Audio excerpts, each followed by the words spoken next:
नमस्कार दोस्तों, आज हम सुनेंगे राजा दशरथ की मृत्यु की कथा। चलिए शुरू करते हैं।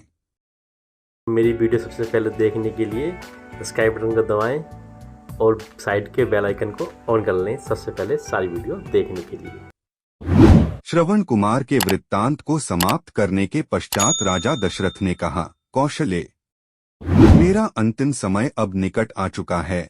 मुझे अब इन नेत्रों से कुछ भी दिखाई नहीं दे रहा। राम को अब मैं कभी नहीं देख सकूंगा। मेरी समस्त इंद्रियां मुझसे विदा हो रही हैं। मेरी चेतना शून्य हो रही है। हाँ राम, हाँ लक्ष्मण, हाँ पुत्र, हाँ सीता, हाँ कुलघातिनी कैकेयी। कहते कहते राजा दशरथ की वाणी थम गई, श्वास उखड़ गए और उनके प्राण पखेरु उड़ गए। उनके प्राण निकलते ही रानी कौसल्या पछाड़ खाकर भूमि पर गिर पड़ी। सुमित्रा आदि रानियां तथा अन्य स्त्रियां भी सिर पीट पीट कर विलाप करने लगीं। समस्त अंतःपुर में करुणाजनक क्रंदन गूंजने लगा। सदैव सुख समृद्धि से भरे रहने वाला राजप्रासाद दुख का आगार बन गया। चैतन्य होने पर कौसल्या ने अपने पति का मस्तिष्क अपनी जंघाओं पर रख लिया और विलाप करते हुए बोली, हाँ दुष्ट कैकेयी, तेरी कामना पूरी हुई। अब तू सुखपूर्वक राज्य सुख को भोग। पुत्र से तो मैं पहले ही विलग कर दी गई थी, आज पति से भी वियोग हो गया। अब मेरे लिए जीवित रहने का कोई अर्थ नहीं रहा। कैकेयी की राजकुमारी ने आज कौशल का नाश कर दिया है। मेरे पुत्र और पुत्रवधू अनाथों की भांति वनों में भटक रहे हैं। अयोध्यापति तो हम सबको छोड़कर चले गए। अब मिथिलापति भी सीता के दुहक से दुहखी होकर अधिक दिन जीवित नहीं रह पाएंगे। हाँ कैकेयी, तूने दो कुलों का नाश कर दिया। कौसल्या महाराज दशरथ के शरीर से लिपटकर फिर मूर्छित हो गई। प्रातःकाल होने पर रोते हुए मंत्रियों ने राजा के शरीर को तेल के कुंड में रख दिया। राम के वियोग से पूर्व में ही पीड़ित अयोध्यावासियों को महाराज की मृत्यु के समाचार ने और भी दुहखी बना दिया। राजा की मृत्यु के समाचार प्राप्त होते ही समस्त व्यथित मंत्री, दरबारी, मार्कंडेय, मौदगल, वामदेव, कश्यप तथा जाबाली वशिष्ठ के आश्रम में एकत्रित हुए। उन्होंने ऋषि वशिष्ठ से कहा, हे महर्षि, राज सिंहासन रिक्त नहीं रह सकता, अतः किसी रघुवंशी को सिंहासनाधीन कीजिए। शीघ्रातिशीघ्र अयोध्या के सिंहासन को सुरक्षित रखने का प्रबंध कीजिए, अन्यथा किसी शत्रु राजा के मन में अयोध्या पर आक्रमण करने का विचार उठ सकता है। वशिष्ठ जी ने कहा, आप लोगों का कथन सत्य है।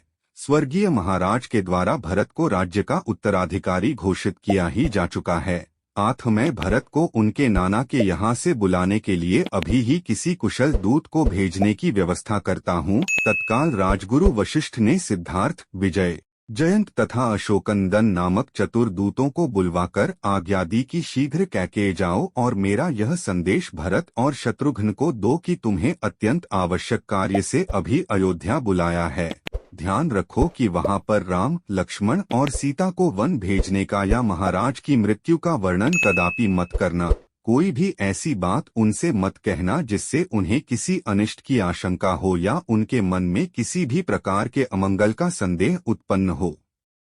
राजगुरु वशिष्ठ की आज्ञा पाते ही चारों दूतों ने वायु के समान वेग वाले अश्वों पर सवार होकर कैकेयी देश के लिए प्रस्थान किया। वे मालिनी नदी पार करके हस्तिनापुर होते हुए पहले पांचाल और फिर वहां से शरगंड देश पहुँचे। वहां से वे इक्षुमती नदी को पार करके वाहलीक देश पहुँचे।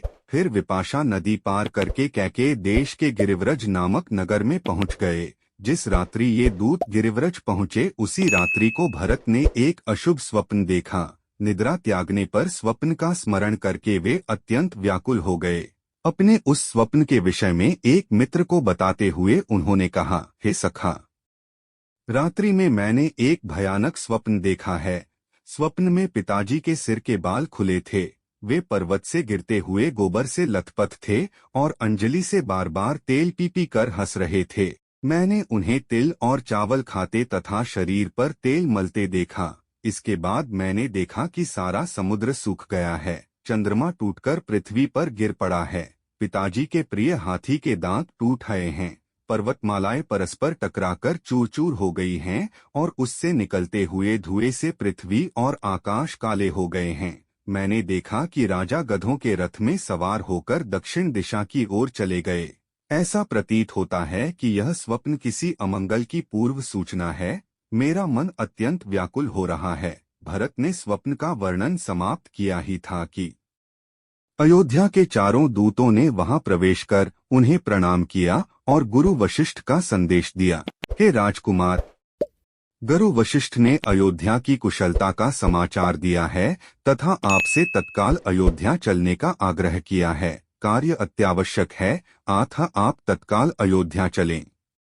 मेरी वीडियो सबसे पहले देखने के लिए सब्सक्राइब बटन को दबाएं और साइड के बेल आइकन को ऑन कर लें सबसे पहले सारी वीडियो देखने के लिए।